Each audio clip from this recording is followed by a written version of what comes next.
Ah, eu não acredito que vocês me convenceram a fazer isso, mas este dia chegou. Eu terminei ontem as 9 temporadas de One Tree Hill. Tan, dan, dan. Olha, não vou conseguir fazer aquelas análises que a gente faz, com sei lá de filosofia, interartes, literatura. Dá para fazer algumas coisas muito pequenas e pontuais, mas é uma série muito padrão americano, anos 2000 e tramas adolescentes, enfim. Não dá pra gente fazer um baita trabalho em cima disso, seria um pouco pobre, ou a gente viajaria muito. Mas vamos comentar, eu tô lavando louça, vocês já conhecem aqui o esquema desse perfil aqui, desse negócio aqui que a gente faz. Assisti as 9 temporadas. Tenho personagens favoritos e personagens desfavoritos. Acho que vocês já viram pelos spoilers que eu soltava ali no Instagram. Foi muito difícil pra mim assistir essa série. Eu fiz por um estudo laboral mesmo pra fazer esse episódio, porque aguentar aquela Peyton, olha, parabéns. Parabéns! Como que alguém é fã? Não, de verdade. Olha, eu quero muito conhecer. Se você assiste a série e você gosta da Peyton, você acha ela muito profunda, muito legal, a gente precisa ter uma conversa muito sincera, porque... Gente, que menina chata, velho. Que menina chata. Uma coisa que me incomodou a série inteira é que todo mundo é despaisado, desmãezada, né? Gente, olha, eu não tenho muito lugar de fala não com esse negócio de mãe, mas assim... Gente, essa série é muito sem pé nem cabeça, tem umas horas. Mas beleza. São problemas aqui de séries adolescentes que eu vejo até hoje, até nas produções da Netflix, que parece que essas crianças é tudo jogada, né? Mas vamos começar então do início. Primeira temporada, eu fiz algumas anotações. A primeira anotação. A Peyton é insuportável. Primeiro episódio, ela é aquela clássica adolescente, incompreendida, o pai viaja ao trabalho, a mãe faleceu, depois a mãe volta, né? Meu, que rolê essa série, que rolê! Mas ok, aí a mãe volta, ela se apaixona pelo menino pobrinho que chega na cidade, que é o Lucas Scott, que é irmão do Nathan, que é por parte de pai, né? São filhos do Dan.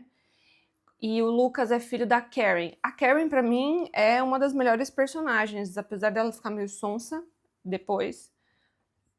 Ela é uma das melhores personagens, gosto dela. É a única mãe responsável ali naquele meio, né? E cuida daquelas crianças todas que não é filho dela. Mas beleza. Então a trama é aquela clássica, né? Dois irmãos são rivais, porque um é de uma mãe, outro é da outra. Aí vão estudar na mesma escola. Aí aqui o legal é que tem o basquete como fundo da história, assim, diferente das outras séries, assim, nos anos 2000.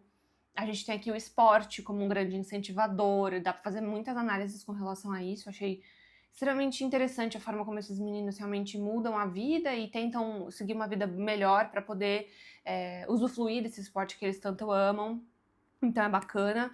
E aí a gente tem, assim, os personagens, então, que são irmãos e rivais no início só, depois eles ficam besties, que é o Lucas Scott e o Nathan Scott, filhos do Dan Scott, aí cada um com uma mãe, né?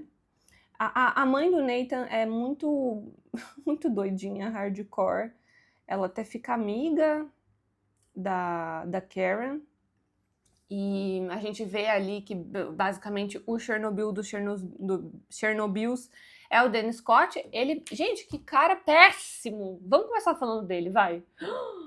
Eu nunca vi ninguém tão ruim assim, não. E olha que eu conheço gente ruim. Assim, eu não sei se é porque pela potência da TV, né? Eu fiquei horrorizada com ele. De todos os episódios aqui que eu separei pra comentar, o episódio do tiroteio na escola, pra mim, é o Supremastix do cinema aqui. É o melhor episódio, é o mais bem estruturado, é muito, muito triste, mas assim, aí a gente tem um drama, né? Aí pronto, Peyton, reclama, Peyton, ô menininha pra reclamar. Gente, eu tô muito irritada com essa garota. Não vamos falar dela, vai, porque senão eu vou ficar amarga o episódio inteiro.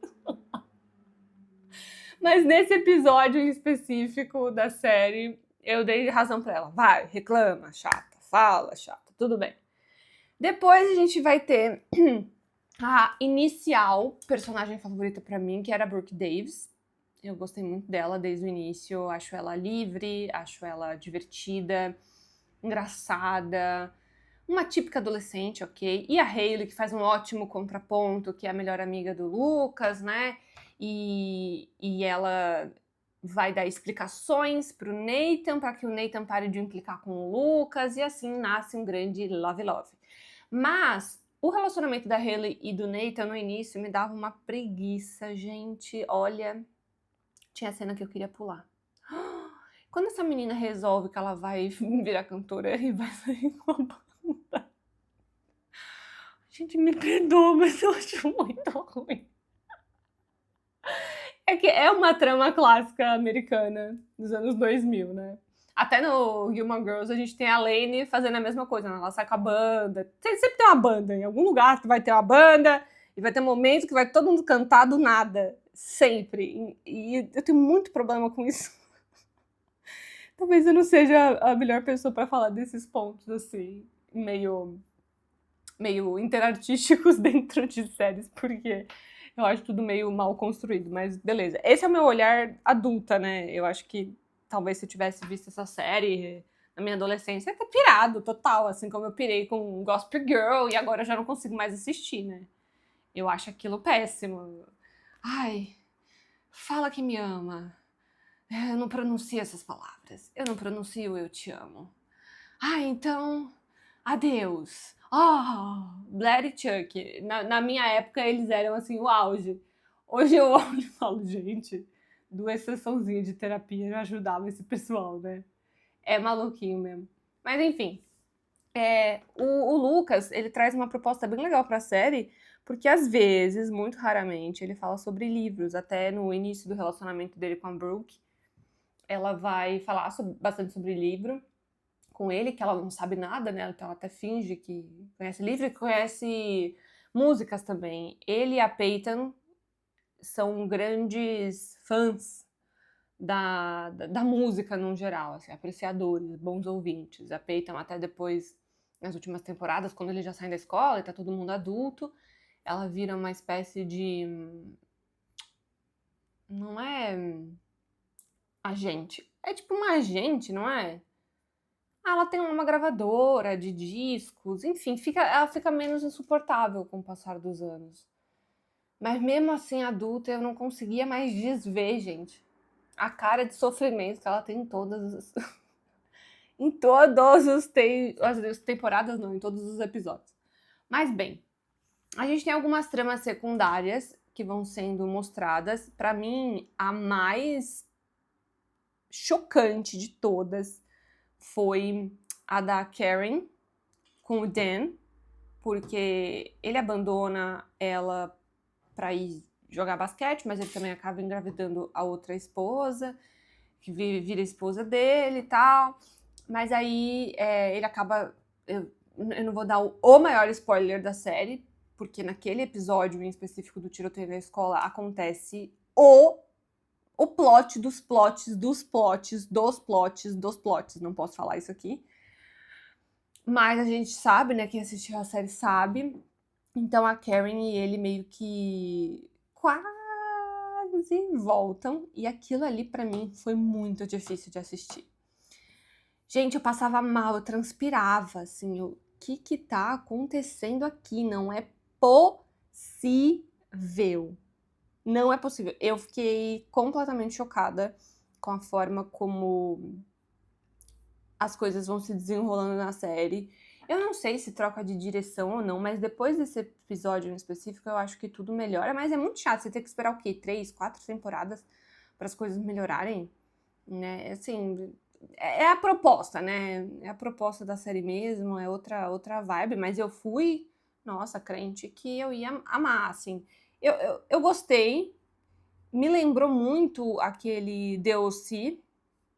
Sabe o DLC que tem a Marissa, o Ryan, Summer? A Summer é tipo a Brooke dessa... Sabe? É tudo meio que parecido. Mas não, assim... consegue se divergir, acho que também por conta dessa questão do esporte, preferir até One Tree Hill do que o DLC, mas beleza. Aí, uma coisa que eu tentei, assim, com muito custo, fazer uma relação pra gente, é com relação aos romances de formação, porque na literatura existe um termo do alemão chamado Bildungsroman, que tem... Ai, gente, não tem nada a ver, mas eu vou tentar fazer uma relação com isso, que é o seguinte. Quando a gente passa por personagens na literatura que constroem uma linearidade e que passam pela formação, então, da adolescência para a vida adulta de maneira muito empírica e construtiva, então assim, o personagem encara muitos medos, encara muitas coisas e finalmente se torna adulto e um adulto melhor, né? Isso dentro da literatura, basicamente, é considerado Bildungsroman, que é um romance de formação pra gente. Em termos mais populares, seria meio que, sei lá, Harry Potter. Nossa, não, mas eu vou tentar fazer isso de uma maneira muito livre, assim. Seria Harry Potter, sabe? Que eles começam criança, vão se desenvolvendo, vencem o mal e aí pronto, né? Ficam felizes. Aqui eu acho que em alguns momentos dá pra gente fazer essa adaptação muito moderna. O Bildungsroman não é para esse contexto, ainda mais relacionado a séries de TV, mas acho que pode ser feito isso com relação à linguagem, à identidade dos personagens, até em certo aspecto, né, a cultura americana, que é extremamente bem retratada, né? Os americanos são ótimos em retratar a sua cultura e reforçar isso de uma maneira bem empírica pra gente, né, bem profunda pro telespectador. E aí uma outra coisa que eu achei interessante é o One Tree Hill, que foi o mesmo paralelo que eu construí com Gilmore Girls, falando sobre Stars Hollow, que é a cidade fictícia, né? Aqui, no caso, seria uma cidade fictícia na Carolina do Norte, mas essa cidade, em específico, ela demonstra ali um território de afeto muito forte.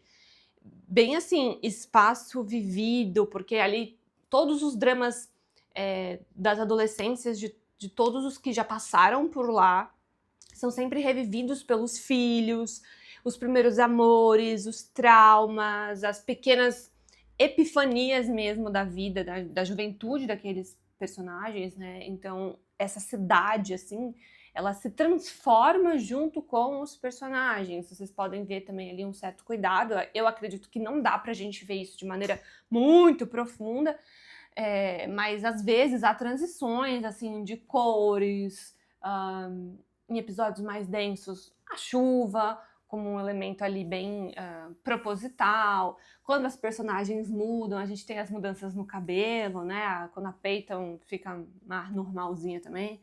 Muda o cabelo do Lucas, faz uma coisa ou outra, mas assim, não dá pra gente fazer grandes análises sobre diários íntimos, passado, presente e futuro. O que dá pra gente fazer aqui é pensar no legado daqueles pais desses adolescentes. Por quê?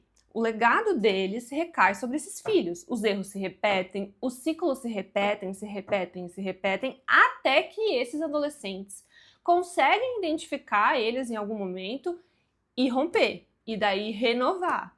Então, a palavra aqui, a música, sobretudo a arte, que eu vou falar em termos técnicos, é bem pouca, mas ainda assim aparece. A gente tem ali Shakespeare, Camus às vezes, né? Assim, Tennessee Williams, mas é tudo muito leve, tá? Não dá pra gente fazer uma coisa assim como uma âncora mesmo aqui pra trama, pra camada reflexiva e filosófica.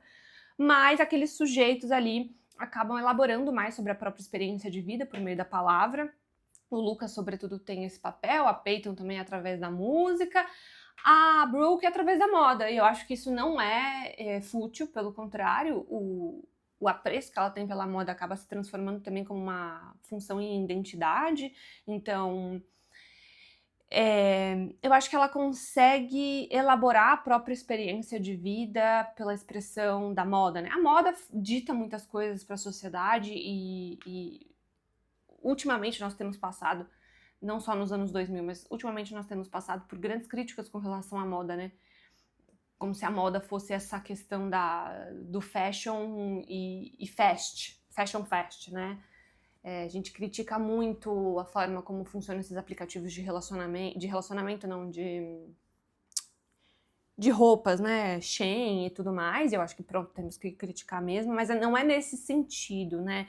A moda que a Brooke coloca ali, na expressão do desenho, na expressão da necessidade do corpo, da expressão da marca, enfim, eu acho que é legal, dá pra fazer aqui alguma relação com dilemas da trama, assim, até as roupas que ela escolhe ali, apesar de que, gente, é tudo muito americanizado, né? A gente tá falando de uma série americana. Então, assim, não tem camadas ali que a gente pode ir tirando, porque é um pressuposto dessas séries, né? Não é pra ser pensado, pra você estar ali assistindo, e eu acho que isso também é válido, é importante, né? Não vamos analisar tudo que a gente faz. Eu acho interessante pensar nas tramas que são dadas pra gente de maneira profunda. Então, o conflito que aqueles adolescentes têm com o pai, principalmente os meninos, os irmãos, né, com o Dan Scott. A relação muito ambígua e tóxica que o Dan tem com o Nathan, que acaba ecoando mesmo no dilema total da série, né? Então, assim, ele trata o filho com uma repressão, depois a gente entende que ele também passou por isso com o próprio pai, mas esses fins não justificam os meios, porque, por exemplo, o Nathan, ele tem a possibilidade várias vezes, principalmente quando a Hayley engravida, de ser igual ao pai. Ele oscila, inclusive, a ser igual ao pai, e se tornar mesmo uma pessoa ruim. Porque o Dan, ele é ruim na essência, ele é a ambiguidade aqui na série, né? O bem e o mal, o bom e o ruim. Ele é o ruim. E o Nathan acaba escolhendo outros caminhos, né? Então, o repertório de mundo que ele tem através daqueles amigos, através daquela escola, através do esporte, ele consegue sair daquela zona de tensão. O que não aconteceu com o próprio pai. Então, acho que tem vários duplos aqui em relação a relacionamentos. Vamos entrar nesse ponto aqui que eu acho que é o mais legal. O duplo. Os espelhos e as transformações que a gente vai ver entre um e outro. Nathan e Lucas são irmãos e são antagonistas em muitos momentos. E isso oscila até pra gente nas últimas temporadas, assim. Claro que não da mesma forma, eles acabam se tornando bons amigos e se respeitando, mas no início, principalmente, eles acabam sendo espelhos um do outro, né? O Nathan é o mal, o Lucas é o bom, e eles precisam aprender a confrontar as falhas, a perdoar e pedir perdão, a amadurecer. Essa trama adolescente aqui, ela é bem construída, porque eu acho que acaba se tornando ali uma espécie de campo pra gente observar o fracasso, o amor, né, a iniciativa da reconciliação. Depois de um tempo, eles até acabam construindo uma relação tão importante que vira pra gente, telespectador, né, uma nostalgia à época que eles se detestavam ali. Outra coisa que eu achei interessante com relação a eles dois, mas agora no grupo desses amigos, é a primeira aparição, acho que mais significativa da tecnologia numa série americana, que foi, não que eu tenha assistido todas, mas da maioria, mas que foi os vídeos que a Peyton faz. Ela tem ali uma câmera que fica ligada quase que 24 horas no quarto dela, é meio que uma espécie de companhia. A gente acaba vendo também que o perigo que isso pode dar, porque um stalker vai lá e finge que é irmão dela, um irmão perdido. A Peyton, ela realmente passa por muita coisa traumática depois das primeiras temporadas, e isso tudo vai construindo pra gente ali que tá assistindo a série uma espécie de memorial mesmo. Então a gente tem a trilha sonora dela, as canções, tem muitos pormenores ali de cantores que até fizeram músicas para aparecer na série, né? Foi uma série muito famosa. Então, nas entrelinhas, basicamente, a música aqui vai funcionar como um contraponto lírico. mas é muito subjetivo, né? Não acaba sendo o papel determinante. O papel determinante aqui para as mudanças e para aqueles jovens se desenvolverem e ficarem bem, eu digo, emocionalmente, é mesmo a observação laboral das próprias existências, né, da própria vida. Então, eles vão ressignificando aqueles traumas que todos acabam carregando, mas é sempre carregando dos pais. E isso é muito interessante, porque eu tenho certeza que na época que a gente assistia isso, eu não assisti no caso, mas que a grande massa assistia essas séries, não falo só de One Tree Hill, nos anos 2000, ninguém percebia, né? Esse padrão vem dos pais deles, eles reproduzem o que eles veem. Hoje em dia, esses laços pra gente estão tão jamais aflorados, eu acho, que a gente consegue ir observando isso de uma maneira mais interessante nas séries, nos filmes. A Netflix tem feito muitas minisséries legais, interessantes. Eu tava agora assistindo Sereias. Quero fazer um episódio aqui sobre Sereias. Quero fazer um episódio aqui sobre Firefly Lane, que eu adoro essa série. Outro episódio sobre... Deixa eu abrir a minha Netflix aqui. Eu assisto bastante coisa. É que eu não consigo assistir no ritmo que vocês pedem, né? Tipo, um episódio por semana. Aí não dá. Deixa eu ver aqui. Eu assisti agora a 3ª temporada de Ginny Georgia. Preciso fazer um episódio sobre essa série, urgente. Eu já assisti Suits aqui dentro. Assisti o Firefly Lane, na tradução é Amigas para Sempre. É com a Kate, que faz o Grey's Anatomy também. E tem um que é Diz que Amigas para Matar. Eu assisti há muito tempo. Posso ver se eu lembro de alguma coisa e fazer outro episódio também. E de Gossip Girl. Dá pra fazer alguns episódios ainda sobre séries, mas o que seria legal era a gente tentar trabalhar séries assim que tem algum cunho literário para fazer análise mesmo, ia ficar mais interessante. Se vocês souberem, já me indica aqui. Mas enfim, eu acho que de toda a série de One Tree Hill, uma coisa muito importante para mim é essa narrativa do crescer, né? Então essa questão do Bildungsroman vou trazer de novo, porque eu acho que aí a gente consegue entender meio como recomeçar as nossas vidas, como melhorar as tensões entre o que a gente acredita ser destino, né? Muitas das vezes os meninos aqui, principalmente com relação ao basquete, acreditam que eles têm genuinamente que seguir aquilo porque é destino, porque tem que ser, porque eles herdaram aquilo da família e não acreditam nas próprias escolhas, né? No próprio ser e estar no mundo agora diferente daqueles laços. Eu acho que essas tramas foram construídas assim de uma maneira não tão intencionais, assim, não tô falando de intencionalidade, mas acabam que reforçam pra gente alguns padrões, então a gente realmente acredita nesse segmento das nossas famílias à torta e à direita, né, de maneira cega. Acho que esse toque sobre geração foi a parte mais inteligente pra mim aqui da série, interessante, inteligente, incrível, né? A honestidade como que a gente vê aqueles meninos mudando a rota das próprias vidas, independente dos pais. Acho que isso foi o mais legal, assim, acompanhar o trocar de gerações. Mas eu acho que foi isso, assim, pra mim não é uma série de todo ruim, é uma série que muito divertida, leve, você vai dar risada, você vai se divertir. Meu personagem favorito acaba sendo o James, que é o filho da Hayley, do Nathan. Eu acho que aquela criança realmente é a mais especial de todas. One Tree Hill, deixa eu pôr aqui pra eu ver as fotinhos de cada um, pra ver se eu não esqueci de ninguém. Eu esqueci sim. Esqueci do irmão do Dan. Como que é o nome dele? Ai, agora eu não lembro. Não é o Keith? É o Keith. Eu só tô vendo os rostos dos atores.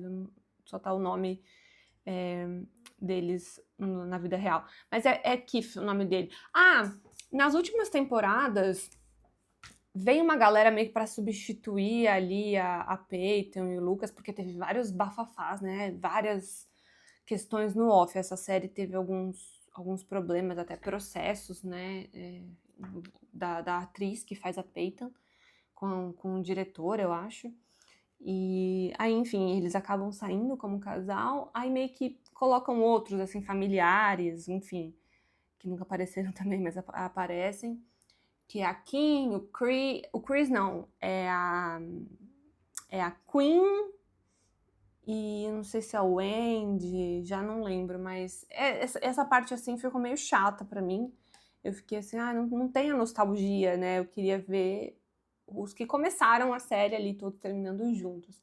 Eu acho que de todo mundo aqui também faltou falar do Whitney, que é o treinador dos meninos, então, que ele realmente é um dos responsáveis ali pela mudança daqueles meninos, através do esporte, através dos sonhos, né? Mas tem uma coisa que pra mim foi intragável mesmo durante quase que todas as temporadas, as primeiras 4 temporadas, 5, é que esse Whitney tava pra aposentar. Todo episódio ele chegava assim, cara, isso me irritava. Todo episódio o velhinho chegava e falava: tem uma bomba pra soltar pra vocês, uma revelação bombástica. Ficava todo mundo desesperado. Aí ele, eu vou aposentar. Meu senhor, a gente sabe que você vai aposentar. Tu tá com 80 anos, não é tão revelador assim.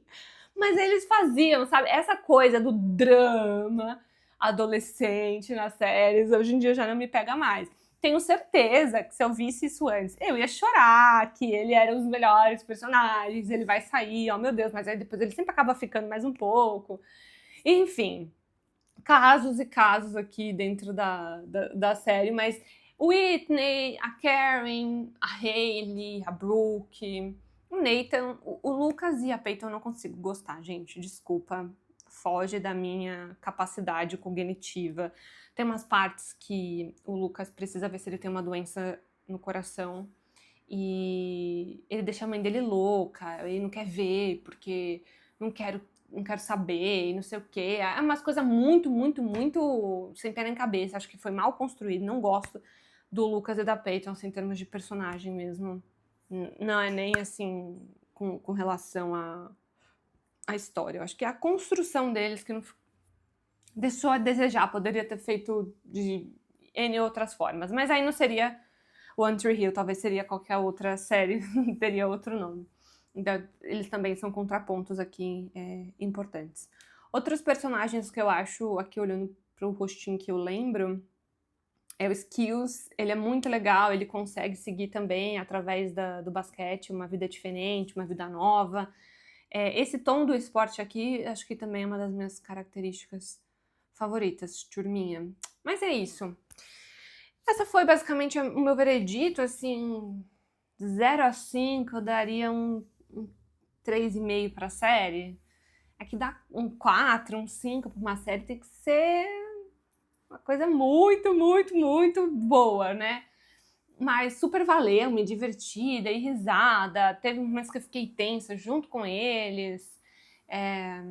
Achei a série, assim, de drama, um elenco muito bom. A Sophia Bush é uma baita atriz, o Chad também, o James, eles são atores famosos e com reconhecimento disso mesmo, são muito bons.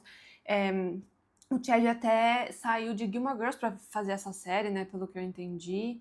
E então, assim, acho que é uma série interessante, sim, recomendaria para as pessoas assistirem aí, e principalmente para quem gosta de esporte, acho que é legal. Mas é isso, turminha. Um beijinho, deixa aqui algumas outras séries pra gente poder analisar com mais profundidade e bater papo.